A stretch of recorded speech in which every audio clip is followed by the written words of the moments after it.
Welcome to the Armstrong and Getty Show. I'm Jack Armstrong. He's Joe Getty. We've done a bunch of different panels over the years. We've done cop panels, teacher panels, nurse panels, sex worker panels. Yeah, some are obviously of greater sociological weight than others, right, although they've all been interested. Mm-hmm. And we were thinking about it the other day, and we've long been aware of the need among foster kids and foster families for help. Partly through knowing Dale Carlson, who some of you may recognize as the guy who founded Sleep Train Mattress Centers and is one of the most passionate advocates around, certainly the western United States and soon to be the whole United States, for foster kids. And we thought we just wanted to talk to foster kids, foster families, and we're going to lead off with Dale Carlson. Hey, Dale. Hey, guys. How you doing? We're good. It's really good to see you. When did you first get the passion for helping out foster kids? Well, actually, in college, I did a research project on a group home here in Sacramento, and that was my first exposure. And then when we started the company, it was, where am I going to give back? I got to give back, and these kids seem to be left behind, and I wanted to do something. Well, what are some of the headlines about the whole foster care system that really got your attention? Oh, it's you start off with the basics that these kids did nothing wrong, right? They're young kids like your kids, my kids, but for some reason their parents couldn't care for them. Disasters, different things happen, different reasons their parents couldn't care for them, and then they get put into the system, and the system unfortunately has some issues, and we don't care for the kids the way we should. Is this a government-run system? Yes. Taxpayer money? Yeah, it has a variety of different components that go into it, from social services, from various different agencies and different programs, as well as, through the government. And how well is it doing? In my opinion, not well at all. Not well at all, and it's not necessarily, the programs are well intended, but the execution and how we take care of the kids are not. Well, I hate to sound like I'll just go ahead and say it. If you're going to judge it by outcomes, it's pretty awful. It's horrible. I mean, the number of kids who end up in jail once they're quote-unquote emancipated, which you could also, at age 18, which you could also call being turned loose without a clue, without a tool, without an asset. The number of them that end up in jail or prostitution or whatever is just terrible. Now, the statistics are mind-boggling. 63% of foster youth, after they exit the system at 18, are either dead, homeless, or in jail within 18 months. 63% dead, homeless, or in jail. Within 18 months of leaving the system. Well, that's an F. It's a nightmare. Wow, that is incredible. 50% of the young ladies are pregnant within a year.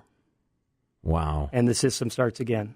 And I know, as a guy with a couple of daughters, as anybody with a human conscience, the number of these girls who end up being exploited sexually is also just awful. Oh, it's mind-boggling, and of course, Sacramento having a hub of that, it's even worse here. Yeah, if you're cold-hearted and that doesn't, the human part of it doesn't bother you, just as a taxpayer, you want to improve this because obviously we're setting up cycles of new generations of people that aren't going to do very well in society. Exactly, and that would be my view. I mean, if you look at the statistics, another stat that's mind-boggling to me is that I've been told is 70% of the people in the California prison system had association with the foster care system.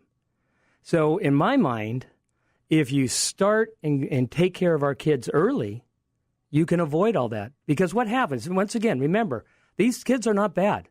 They're not bad. We create them bad by bouncing them around from house to house to house, not giving them connections. On average, they're in 3 homes, sometimes as many as 20. Wow. Oh, my God. I can't even imagine that. Even if they were all good, even if they're all good circumstances, what would your worldview be like if you had 20 different families you lived with? Exactly. And then the other thing that I was just at a conference Monday and Tuesday about foster youth.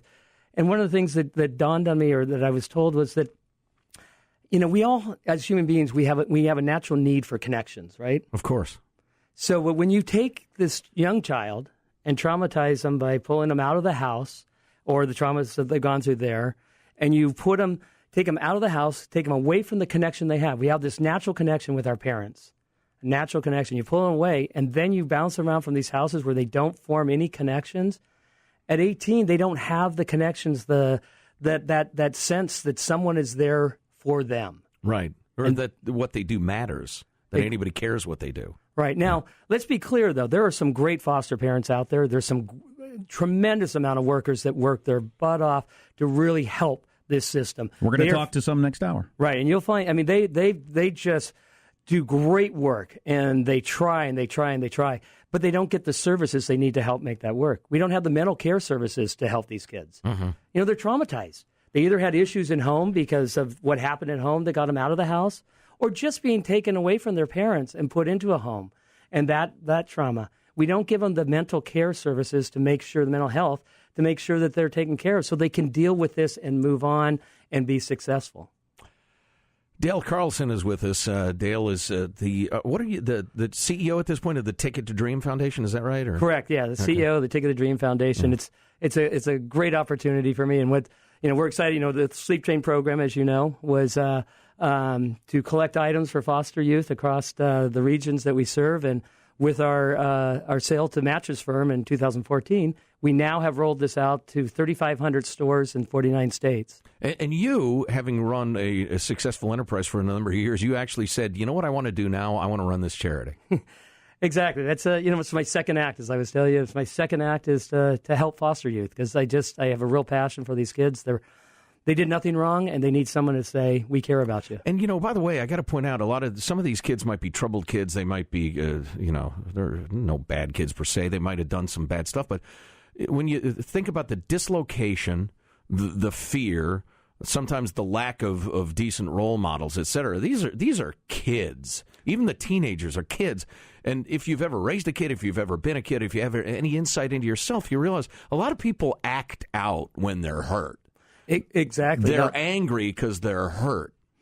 That is exactly it, Joe. I mean, they are hurt, and they're trying to get attention. They're trying to get somebody to care, somebody to do. And so we create this. We create this by what we do with them, how we care for them, and so forth. What's missing, number one? Really, I think the system needs to be looked at in a whole different light, given where we're at. I think it should be looked at from all the components that they are, and that includes foster parents like you're having. What you're doing right now is fantastic. Foster parents, foster youth should be involved. The program was established without talking to foster youth, saying, what do you need? Wow. What is the support you need? So how do we take them and have them in the conversation so that you can find out what they need? One of the things that this conference I was just at, that they need, computers. In today's, you'd think, okay, that's a luxury. No, it isn't. It isn't to be a student anymore. You have to have a computer. 100% true. How do you do your paperwork? You got kids doing their term papers on their phones, if they have a phone. Mm-hmm. So the ability to get them just simple access to the internet. The stats are, I think it's something like 90% of America has access to the internet. 80% of low income have access to the internet. 20% of foster youth have access to the internet. They don't have the tools to get online to do research. They don't have the tools to stay connected with their siblings when they're split up. Mm-hmm. Oh my God, that's unbelievable. Yeah, and often they are split up too. The small government guy in me must point out that once a program or a bureaucracy starts, it tends to protect itself. Which is not to say there aren't wonderful people working in the government programs to protect kids and the rest of it. But see the VA. But yeah, exactly. Yeah, there are a lot of wonderful people working for the VA, and it's unspeakably screwed up. And I'd imagine, Dale, you run into a fair amount of bureaucratic resistance to serious reform and restructuring. It is. I mean, trying to reform government is that's impossible sometimes, it seems. But this conference I was at, there were probation officers there. They're all the people, the frontline people that are doing the work. They are working night and day trying to help the youth, but they're stuck in the system. The system, let's just talk about the system that they're working on. Do you know the system they work on? We've got 40 seconds left in the hour, but just so you know, go ahead. Okay, so just, the system that they use to track everything was built in 1980. It hasn't been updated since. Wow. That's just insane. Some of those statistics you hit us with are just mind-boggling. Yeah, they're the ones that break my heart, especially when you've met the kids, I've met the kids. I mean, these kids are great kids. Mm-hmm. They're amazing kids. And they're just like your kids. Everybody thinks, they're different. No, they're not. They're kids. That's Ticket to Dream's motto is we want to just help kids be kids. Well, we're going to get into more of the need, more of how you can help. And just the purpose of this hour plus is just so people know. Yeah, information. Yeah. Just want to raise a little awareness. We appreciate you coming in to get it started there, Dale. Well, thank you so much for bringing this up. I mean, it's a need. And hang around if you want, as we talk to the folks, and if you want to chip in, whatever. Sure. More to come with people that have been involved in the foster care system in a number of different ways. Some of the stories are going to be kind of rough. Some of them are going to be uplifting. Stay tuned to the Armstrong and Getty Show.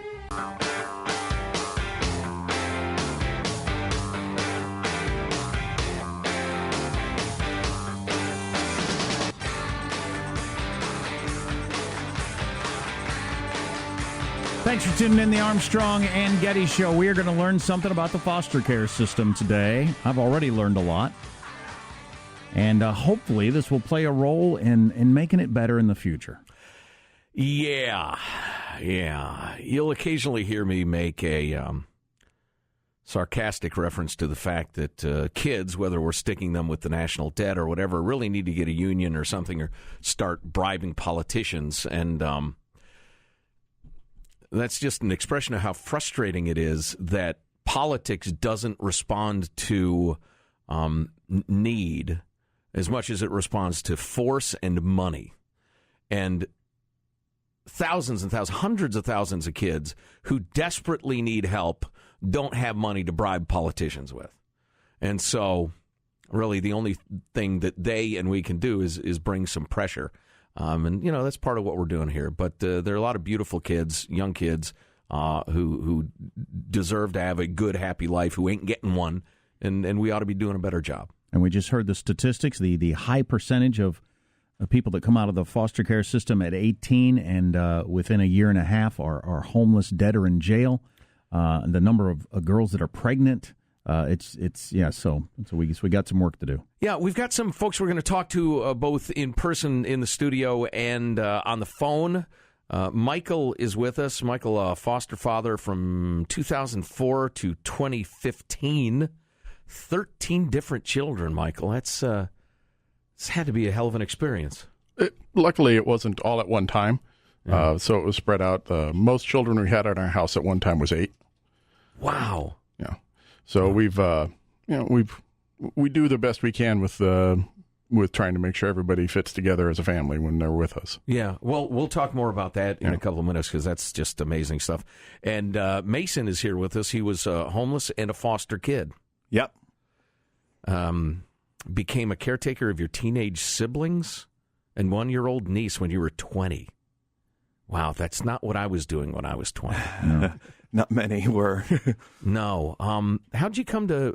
and we've got a couple of folks on the phone as well. Sherry is a foster parent, and Matthew, who is a foster kid, and we'll chat with them probably next segment just to keep things simpler. But Mason, you want to tell us how you came to be in the foster care system? Well, I think my story is very similar to most kids' stories. My mom, she was, going back, for her, it started when she was a kid, where she was molested by her dad, and then she was trafficked as a teenager, and just not able to take care of us the way that she really should have. She did drugs as a way to cope with the traumas that she had gone through as a kid, and as a result, she neglected us. There'd be times where she'd be sleeping for 3 days, at a time. And when we got taken, we were home alone, and somebody called Child Protective Services, and the police came and How old picked were us you? up.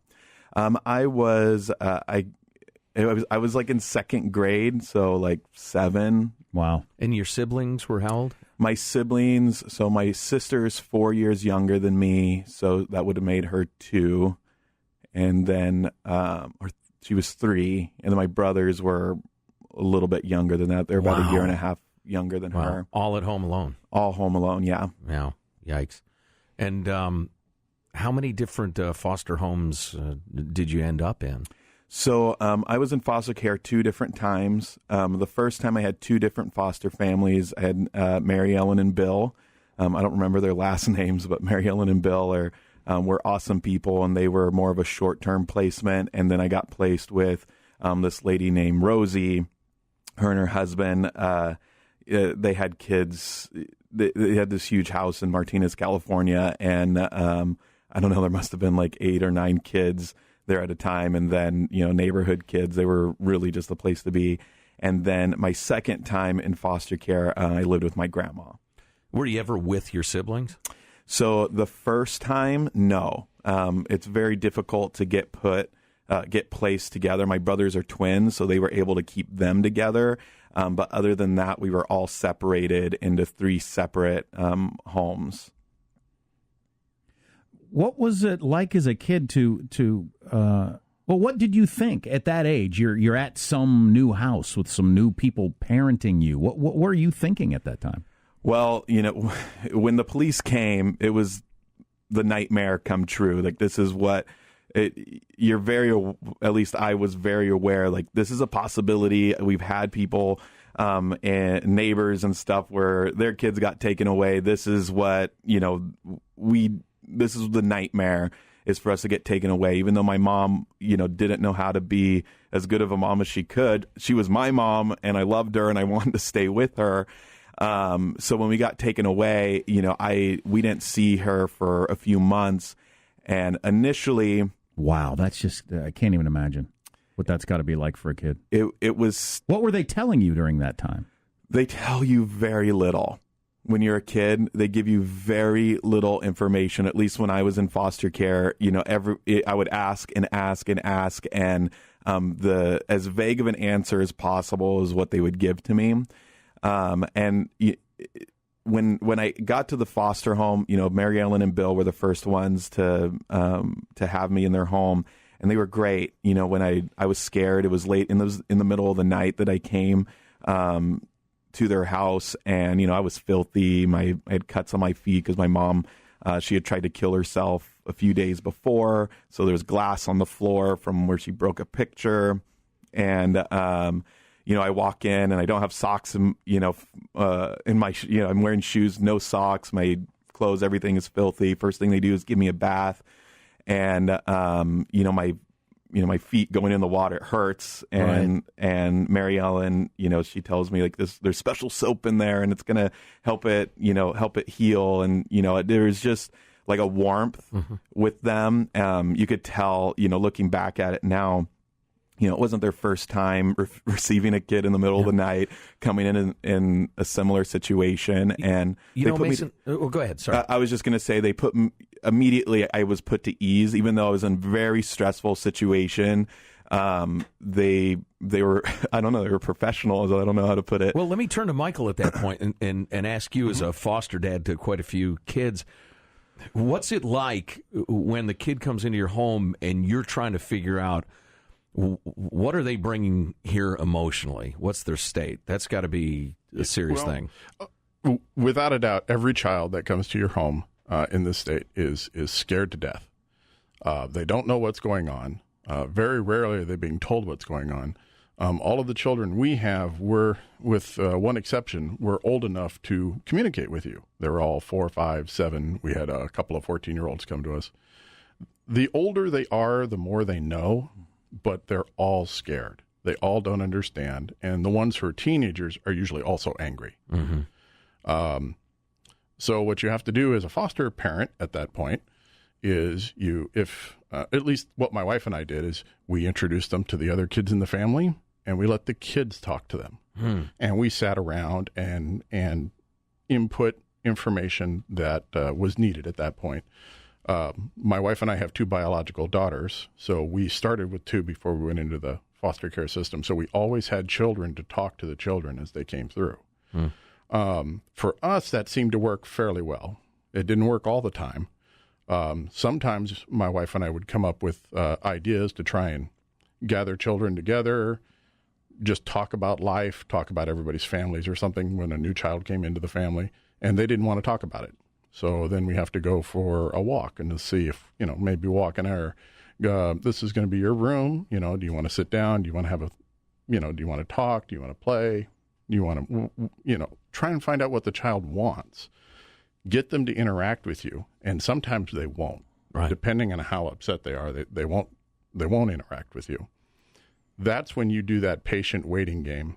And all parents do this. It isn't just foster parents. When your child doesn't want to talk to you, it's a patient waiting game. You're close by so that when something goes wrong, you're right there, maybe not in their room, but in the hallway, sitting and reading a book, waiting for the child to talk. Right. So that, that's how we kind of started today. Well, we've got a couple more people we're going to talk to, and you guys absolutely hang around the whole hour and comment as needed. Some folks on the phone, both a foster parent and a foster child who had considerably less, than good experience. Yeah. I got to ask you, and we got to take a break here in just a minute or so, but why do you do this? For me, I was adopted as a young child myself. Okay. And also my wife and I kind of wanted a bigger family, but due to reasons we weren't able to. And this seemed like a way for us to give back and to, achieve the goal of having a larger family in our lives. For us, we're kid people. We love kids. We love having them around. We love them, just doing things with them. It's great. And getting into the foster care system, we thought we were doing, ourselves a favor to have kids in our house. And it turned out we really didn't know what we were getting into. It's really us helping the kids. And we had a really eye-opening experience with our very first foster child, who we did later adopt, and he's 21 now. But we kind of went into it for selfish reasons. We went into it because we wanted to have more kids. And then within 3 months, the more kids thing just went out the window, and now we've got to help these kids. There's nobody listening to you thinking you're selfish in any way. I guarantee you. Well, you're not only a wise man, but an honest one. All right, let's take a quick break, and then we're going to come back and talk to some other folks. Yeah. Listen, if you've got to run into work or you got to tune out now or whatever, number one, you can always listen to the podcast, but if you ever hear of a clothing drive or a toy drive or a computer drive or a fundraiser or whatever, and you can help out foster kids, do it. If a question occurs to you that hasn't occurred to us, hit us on the text line 415-295-KFTC, 415-295-KFTC. More with our foster care panel coming up on the Armstrong and Getty Show.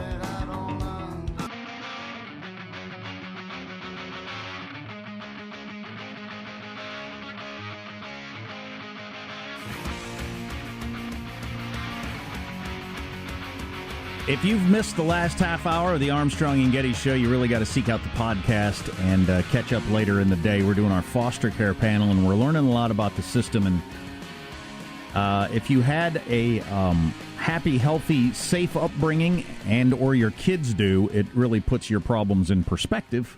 At least it has for me, anyway. Well, and I think anybody, especially anybody who's raised kids, you start to recognize your parents in yourself. Then you start to recognize yourself in your children, and you realize how incredibly important role modeling is. And it's not the things you say to your kids; it's the things they observe that are the most powerful. And a lot of foster kids really don't have those role models in the way they should. But anyway, we'll talk more about the need and that sort of thing. But is it Sherry or Cherie? I'm never sure with this spelling. Yeah, it's Sherry. Hi, Thanks Sherry. for having me this morning. Thank you. Oh, it's our pleasure. Sherry is a foster parent, and we're going to be talking to Sherry in just a moment or two. Matthew is also on the line, who spent ages 3 to 18 in dozens of foster homes. Hey, Matthew, thanks for being here. How are you? Good morning, guys. Good. Listen, why don't you go ahead, Matthew, and tell us a little bit about your experience in foster homes? Well, I started young.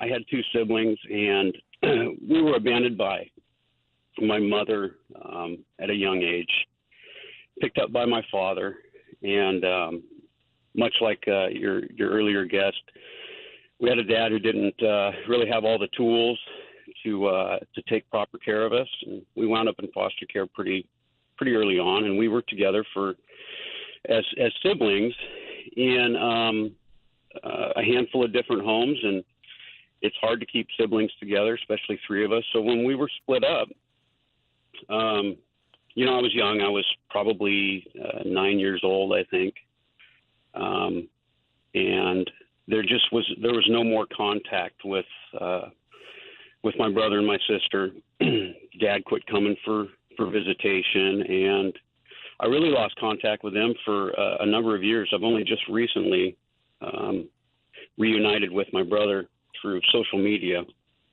Found out that I have a couple of half sisters, and so I think the real problem with the foster care system is there were families that were excellent families, and it's very difficult for foster parents to go through an adoption process. So if they have a child and they want to hold on to them, most of the times they're just not capable of doing that. So, is that my experience?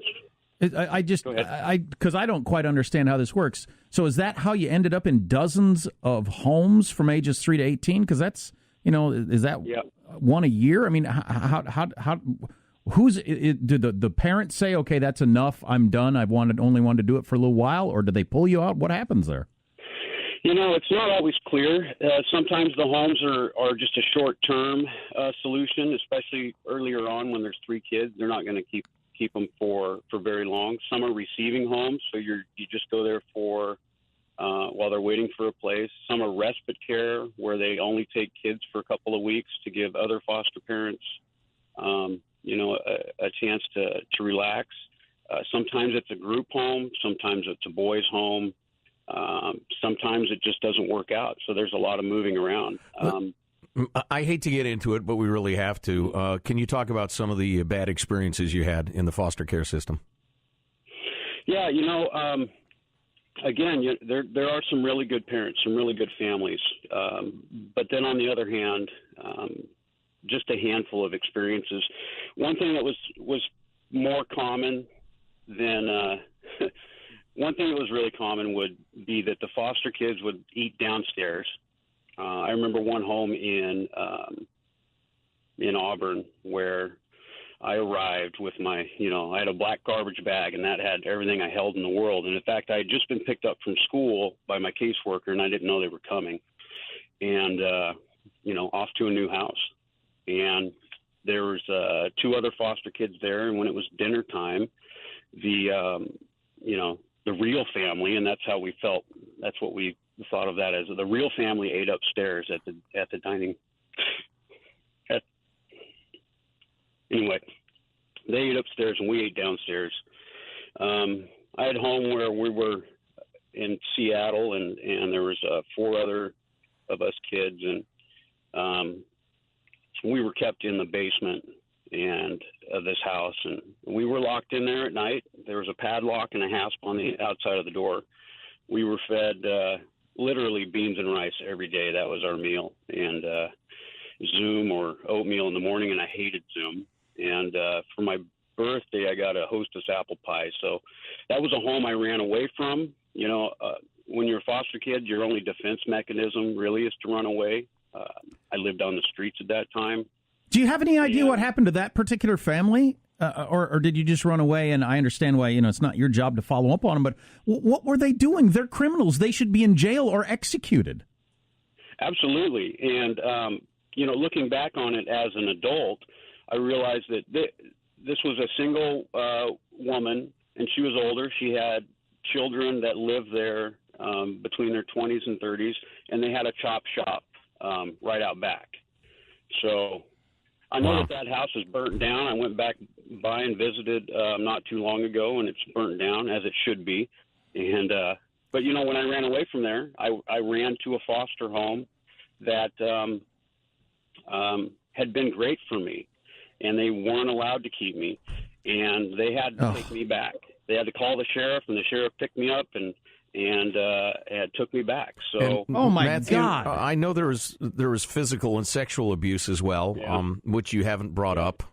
Was that at that place or a different one? The physical abuse, there was physical abuse there, certainly emotional. Sexual abuse was at another home, and it went on.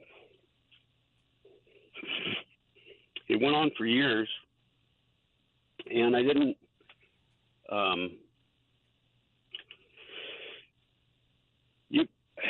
You're just afraid because everything else for that home was so good, and it was going to be long term, and you're afraid to screw that up.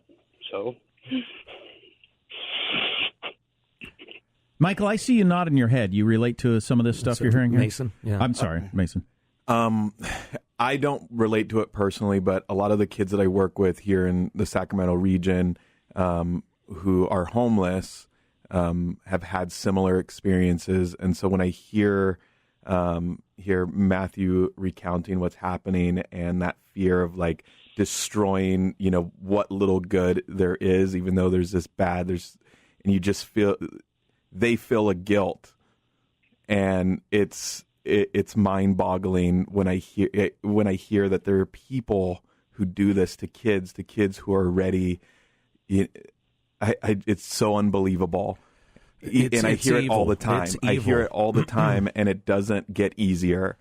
Sherry, listen, I'm sorry we haven't had you weigh in yet, but as a foster parent, presumably a loving and caring one, what do you think when you hear these stories? Yeah, I believe that actually, yes, does happen. Our first foster son had an older sibling who did not stay with us but was in other foster care, and then eventually was adopted at age 12. And by the time he went through the birth family to the adoption, he had been sexually molested as a young boy. And, of course, you have the scars of that your whole life. Now, our situation was not that way at all. Our first child was 1 day old when he came into our home. His parents were homeless and drug addicts, so he had a lot of physical problems from the in utero drug use and alcoholism and smoking from birth mom. And he was about a year old until his parents' rights were terminated, and we eventually adopted him. Our second foster child was 3 months old when she came into our home, and she had been in a group home previously from the age of 6 weeks old. Her skull was fractured, and she was starved when she went into foster care at 6 weeks old. And then we got her at 3 months, and then after 2 years in our home, her parental rights were terminated through the court system, and we also adopted her. So that's kind of our story. And I have several friends who are foster parents who their children were reunited with them. And I have friends who have adopted their foster children. So I have kind of a wide range of experiences. But, yes, I have heard of the abuse like this. Yeah, it's unthinkable that it isn't rooted out and stopped immediately and dealt with. We'll get into that a little more in a couple of minutes. But, Matthew, listen, back to you. I know it's really difficult to tell the story, obviously. I know you've been married now for a couple decades, right? You have a couple of kids of your own? Yeah, yep, 2 kids. Both are successful, tradesmen. They work with their hands, and great attitudes, very respectful. We always get positive feedback from them. Well, whatever it is that you have and Mason has and people like you have that keep you fighting and trying to find the upside of life, I wish we could bottle it and spread it around, because I really admire it. And, given what you've gone through, we're really happy for your happiness. Thank you. I appreciate that. Yeah. I just want to say one last thing. The one thing that I always held on to was that you get to make your own choices. So regardless of what your environment is, what your circumstances are, it's really up to you what you do with that. Right. Amen to that. So thanks very much for being here. We got to take a short break again. We'll be back with the folks on the phone and the folks in person, and we'll take a look at the text line and and we'll get some that sort of we'll thing. get some headlines from Marshall Phillips on what's going on in the world. But I don't know. For me, hearing these stories, whatever is going on in the world seems kind of unimportant, and right to the topic we're discussing at the time. By the way, if you have to go, jump onto tickettodream.org, which is a great organization for foster kids. Tickettodream.org, or wherever you are listening across America. You have a CASA program, Court-Appointed Special Advocate, which is an organization that looks out for kids in their moment of need in the court system. Look into volunteering for CASA. How can we not be doing better with this? Stay tuned. You're listening to the Armstrong and Getty Show. Michael is in the studio. Michael's foster father. Mason as well was homeless and a foster child, now works with homeless youth and other foster kids. Matthew on the phone, who we just talked to, entire childhood in foster care, including some wonderful and awful experiences. And Sherry, another foster parent's on the phone. But Michael, who's foster father, as you were hearing Matthew describe some of the physical, emotional, and sexual abuse, you were thinking roughly what we were thinking. Yeah. Can I say that on the air? Yeah, hell okay. yeah. No, I need to get my shotgun and shoot these people. Yeah. Every foster parent, almost without exception, is going to get accused of something at some point because the kids want to go home. Mm. That does not excuse what some of these people can do. And we have had in our home foster kids who have come from abused foster parents before. Right. They're the hardest kids to get you to trust them. Oh, I'm sure. Yeah. I'm sure. And they show up. Why do they not think the same bad things are going to happen in your house that happened in the last house? Especially the younger they are. And there's nothing you can do about it except just be patient. Do you have any insight? Talk? Do you have any insight as to what the foster system is doing wrong in weeding out the sort of human being that would lock children in a basement and not feed them, for instance? Is there a psychological test we can do or something? Mason, you have something? Go for it. Well, I just want to say that it's hard. It's especially if they're a sexual predator, they get better as they get older at what they do. And it gets really, for them, it becomes second nature and moves into first nature where they can cover it up. They know how to twist what kids are saying. And then we have kids who have been through trauma. We have kids who've experienced horrific things before coming into a foster care situation. And it ruins their credibility. Like that's being used. Some other things that aren't their fault that they can't control are being used against them and taking their credibility. So when they're saying, this is not right and I need help, or, can't put exact words to it, they're not always being heard. That's an awful betrayal. Oh my God. It's incredible. One thing to realize, though, is Mason sounds about my age. Or I'm sorry, not Mason. Matthew. I'm sorry, Mason. Matthew sounds about my age. And so I'm going to guess that this happened, 20, 30 years ago, age range. In California, at least, or at least in Sonoma County where we're active, hopefully it's not that bad anymore. I am not naive enough to say, oh, that never happens again, because it does.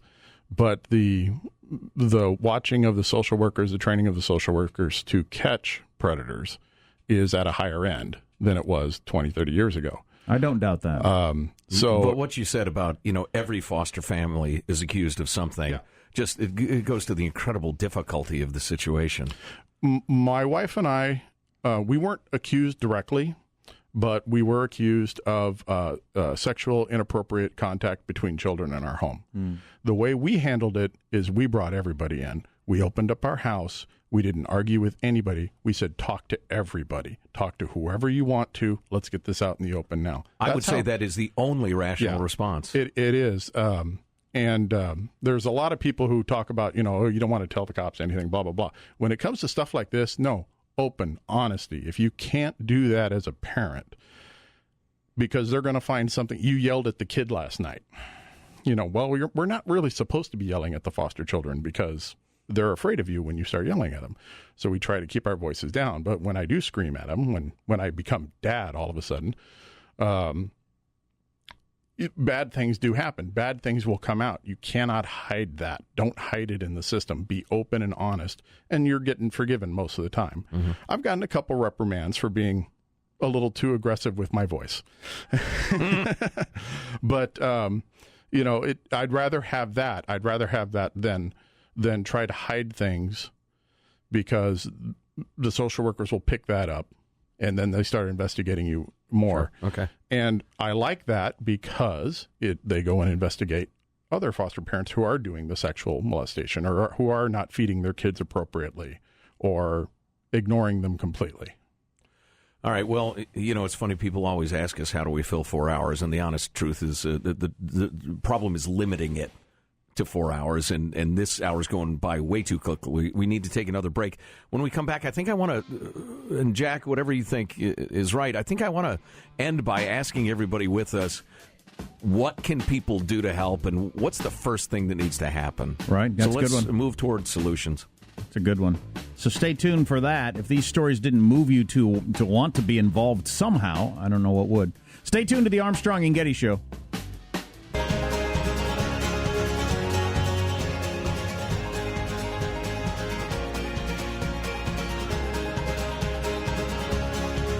I think we'd like everybody on our foster care panel to get another short opportunity to talk before we run out of time here on the Armstrong and Getty Show, and then we're going to tell you where you could go if you want to help out. Yeah, let's start with Michael, foster dad for years and years. What's the first thing that needs to be done? We need more parents. We need more people who love children, who want to help. You need to go to your local foster care agency. You're going to have to look it up in your book. A lot of them are run by the counties that you live in. There are also privately owned ones. Get in there and just be willing to help troubled kids. It's tough, but they can do it. They can. And if you can't, I know people who can't. Mm-hmm. And if you can't, donate clothes, donate shoes, donate time, donate money, whatever it takes. Mason, what would you like to add to that? So I would say that if you wanted to help become a foster parent, like Michael said, but also just show, like if you know somebody who's a foster parent and has foster kids, like try to be involved as much as you can. Or if you know a single mom that you know is struggling, let's prevent these kids from going into foster care. Normally, kids go into foster care because their family is experiencing crisis. And if we can support them in that crisis and help build some resiliency in their life, then we can prevent kids from going into foster care. Sherry, what would you say to somebody who's considering becoming a foster parent? Well, I just want to throw out some statistics there to let people know that this is a crisis in our country. At any one time, there are 500,000 children in the foster care system in America. And I'm here in San Diego, and there's an institution called Polinsky's Children's Center, and they are open 7 days a week, all year long. And per day, they have anywhere from 45 to 60 children, and per year, they have about 2,000 kids that are in there anywhere from 10 to 12 days before they are in foster care because there aren't enough foster care families to welcome them in. That's a great point, Sherry, and I'm sorry to jump in. What we'll do is have a link to that organization at KFMB's website and or ArmstrongandGettyRadio.com so folks can find it real easily. Matthew, if people walk away remembering one thing or thinking one thing or believing one thing, what would you have them thinking about? I was thinking about comments on what might help the situation, and I don't recall one home inspection of any of those homes where the living conditions were terrible. I think more inspections, SNAP inspections of the foster care providers would be good. It's kind of hard to hide 3 bunk beds in a wet basement and a padlock on the door, and more caseworkers. We were I think the caseworkers they're overworked. They've got way too many kids, and I can think I had 5 or 6 within a 2-county region throughout my time in Washington State. So, I just think there needs to be more resources and more accountability for those who are becoming foster parents. Obviously, separate the good from the bad. Matthew and Sherry, thanks a million. Michael and Mason, we appreciate you coming by as well. If you want to help, number one, as Michael was saying, donate. A kid with a new pair of shoes is a proud, happy kid. A kid who goes to school with a cool backpack instead of a garbage bag is a happy, confident kid. Whether it's money or goods or pajamas or coats in the wintertime or whatever, give whatever you can give. If you want to get involved in an even greater way, go to tickettodream.org, which is a great national organization that advocates for foster kids and also has resources, information on where you can go to help more if you decide to get more involved. So tickettodream.org, and there are a lot of great local organizations too. CASA nationally is a great organization, so take your energy and use it. Yeah, and we hope we created some energy by hearing these stories today. I know it made me think about getting more involved in a variety of different ways. Right. So well done, everybody. And certainly if you want to email us about it, share your experiences, armstrongandgetty@yahoo.com, or just go to the website, armstrongandgettyradio.com. Several of you are on the short track to sainthood as far as I'm concerned, so appreciate that. That's just well done. Unbelievable.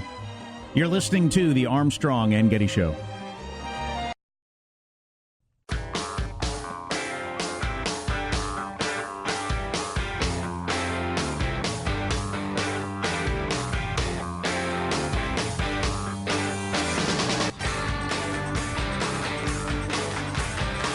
Thanks for tuning in the Armstrong and Getty Show. And if you didn't hear the last hour and a quarter, you should check out the podcast. We did our foster care panel, and that was something. And I was just thinking, we mock the billboards and signs that say, build schools, not prisons, because it's stupid. But the put money into the foster care system and not prisons makes perfectly good sense based on the statistics we just heard. Well, right. I mean, 70% of inmates in the state of California, and I have a feeling that's very typical around the West in the country, we're in the foster care program, and 63% of the kids, when they hit 18, who are foster kids, 63% are either dead, homeless, or in jail within 18 months. Within a year and a half. That is a failure. And I tell you what, if it is, it's a complete F. I mean, and it's not as if the outcomes, I mean, if you were the most selfish person in the world, you would say, well, that makes my society way worse. Oh, yeah. Even if you didn't give a damn about kids, and if you don't give a damn about kids, I don't want to know you. But even if you didn't give a damn about kids, the need to do something about it is just unbelievably clear. Yeah, if all you want to do is pay lower taxes, it makes sense. Right. Because it's way cheaper to help out an 18-year-old get a start in life, or even younger with the foster care system, than housing people in prisons at between $40,000 and $70,000 a year per inmate. Mm-hmm. We used to work with some folks who, I think it was a credit union, that used to do financial literacy type mentoring and classes for kids coming out of the foster care program and that sort of thing. And that was one of the first kind of wake-up calls we got about the situation those kids are in, because once it's spelled out to you, it becomes obvious. They've not been brought up, generally speaking. Sometimes they move around a lot, but they don't know what showing up for a job is. They don't know what a job interview is or what those skills are. They don't have access to the internet. They don't have a computer of any kind. And if you don't have kids, or you don't have young enough kids at this point, you might not understand that. My kid hands in her papers online. The idea of printing it and typing it or whatever is just so in the past. You submit it to a website that makes sure it's not plagiarized, and then it goes to the teacher. And so to not have a computer is just such a handicap. And for the little kids, not only do they not have nice shoes to go to school with, sometimes they don't have any shoes at all, or they're 3 sizes too big or whatever. They have no clothes. They have no backpack. It's just, the need is enormous. And that's not even getting into the emotional side of it. How about the turn you loose at 18 with nothing? Good luck. Me and all my friends who grew up in stable households with, parents who made us pay attention in school and had jobs, so we had some experience. You let me loose at 18 with nothing? I don't know what would have happened to me. No. It wouldn't have been great. No. I mean, where do you go? What do you do? Right. Well, a lot of kids, they go to crime, or the girls go to L.A. and turn tricks or whatever, or, wherever they are. There's a hell of a lot of human trafficking everywhere. So, yeah, anyway. Well, so if the statistic is 63% are dead, homeless, or in jail within 18 months, what is it within 5 years? I don't know. That's an interesting question. Yeah. How many people end up like Mason? Or for that matter, Matthew is on the phone, who have that spark, that wisdom came from somewhere or other that gets them through it, and they actually turn their lives around, and 5 years later they're way better off. I don't know. And how many just go down a dead end and end up Well, literally a dead end. Interesting stuff. Heavy stuff, we realize, but damned interesting and damned important to society.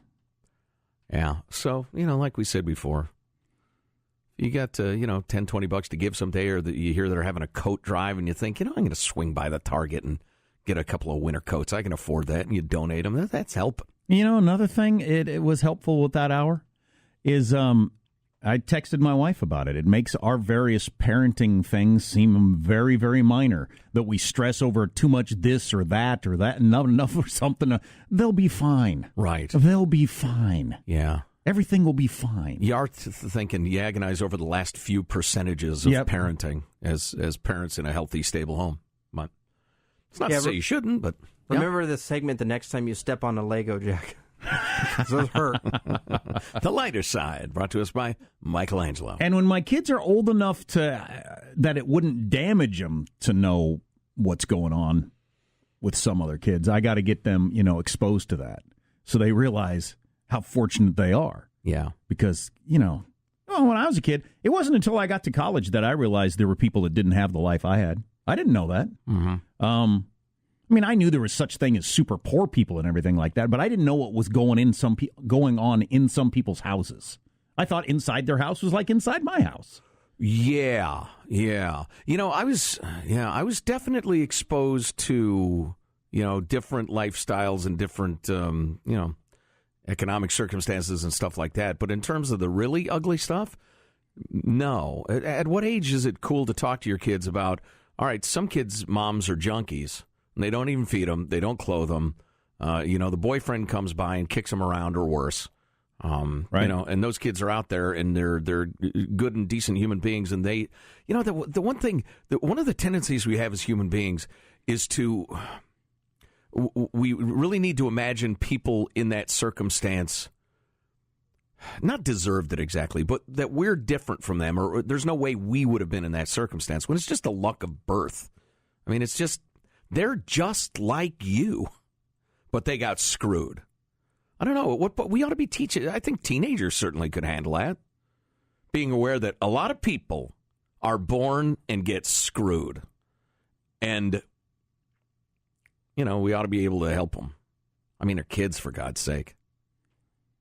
Or maybe at just the very basic level of stop whining because you don't have a new skateboard. Here's the reality of some people. Yeah, that would be helpful. That sort of thing. That would be good.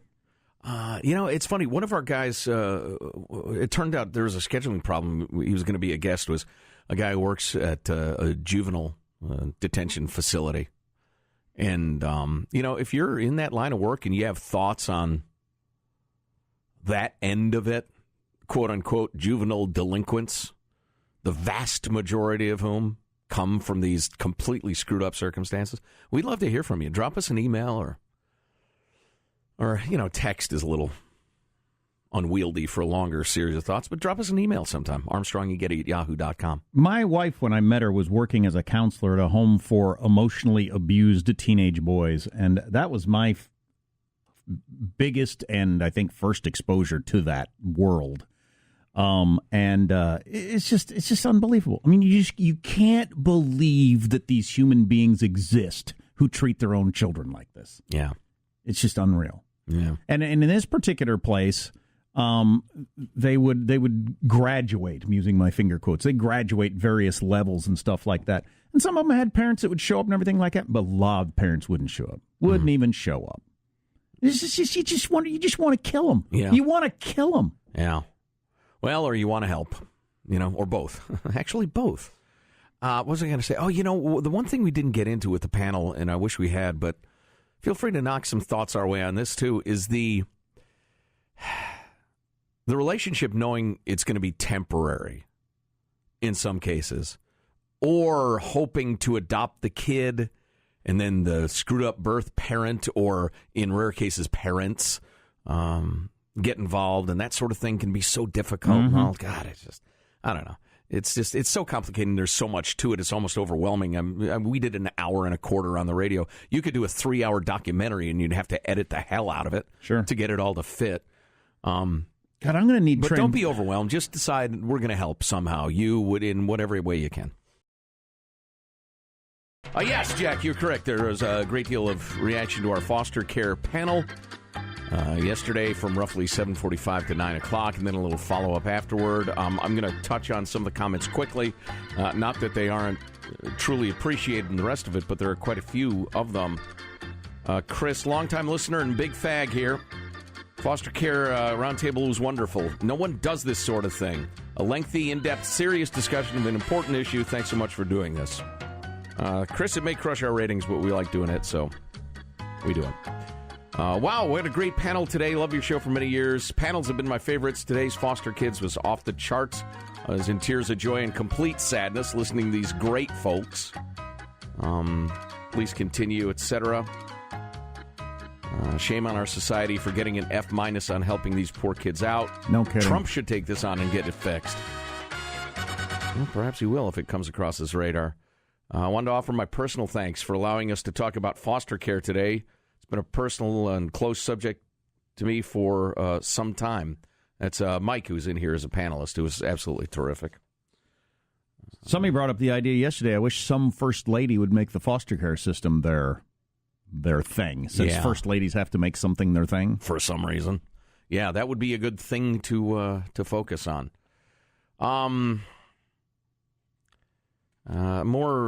Thanks for focusing on the good, the bad, and the ugly. Just listen to your panel discussion. It was informative, and from my experience, shared accurate information. There was a big piece missing. Education, writes Debbie. Children in the foster care system sometimes change schools 2 or 3 times a year. Wow. You can just imagine how impactful that is on learning. Yeah, obviously, if you we had somebody yesterday that went to 15 different foster homes in the 15 years that they were... But yeah, you'd probably be changing schools. Right. That many and she times. Points out not only is every class at a different place academically, but there are different policies, different discipline policies. And a lot of these kids have learning problems, too. And having no regular ongoing friendships. Oh, my God, yeah. You should lead with that, since that's, the framework that everything else happens in. So thanks very much for pointing that out, Debbie. Yeah, getting bounced from school to school to school is really a big thing, too. Joe, who was a foster kid, said there's always been a stigma attached to foster youth that we did something wrong. More often than not, our parents were screwed up. As a survivor of the system, I managed to escape and drive myself forward even though I was on the streets at 13. Sent for my school transcripts and had no idea by the time I graduated high school. I had attended 9 different schools. Just getting foster youth through high school, moving from one foster home to another is a feat in itself. I'm a great mom now. My daughter once asked me if I ever dreamed of a belly button piercing at 16. No, I always dreamed of a roof over my head, which makes it difficult to understand this new generation of self-entitlement. I'll bet it does. And then Grandpa Dave commenting on this, too, before we move on to other things. We're a white family with an adopted black grandson. Our son attempted to foster 2 black sisters from Southern California with the goal to adopt them. They had bounced around the system for years. Eventually, he was told by the foster system to stop wasting everyone's time. They would never send them to a white family. These children could be in a loving family right now. I hate that we gave up, but we had to. What's the theory on that? Oh, I'm almost afraid to answer that question. I'm familiar with the arguments about cultural dislocation, and it's much better for the kid, blah, blah, blah. It's the sort of politically correct academic crap that has grains of truth to it, but then grows into this doctrine among academics and people who don't dabble much in the real world that these kids are better bouncing around the system for years and years as they're, trying to become the people they're going to become through adolescence and whatever. They're much better bouncing around than having white people take them in. It's insidious. Wasn't one of the most popular television show of the late 70s, early 80s, Different Strokes, founded on the idea that Mr. Drummond took in Willis. And, Jack, an excellent point and powerfully made. And Gary Coleman. If that exchange wasn't the Armstrong and Getty show right there, I don't know what But was. so... There. You wonder what this meant? Seriously, though. So that was a television show, and everybody just took that as, okay, that makes sense. And they had a loving family. Of course they did, because they all loved each other is why. So if you tried to have that premise today, would that not work? Well, you can't. No, it'd be bad for the kids. Bad for the kids. Better to bounce them around the effing system. You people are sick. You really are sick. On a lighter note, because everything's a lighter note, Joe is a bad person.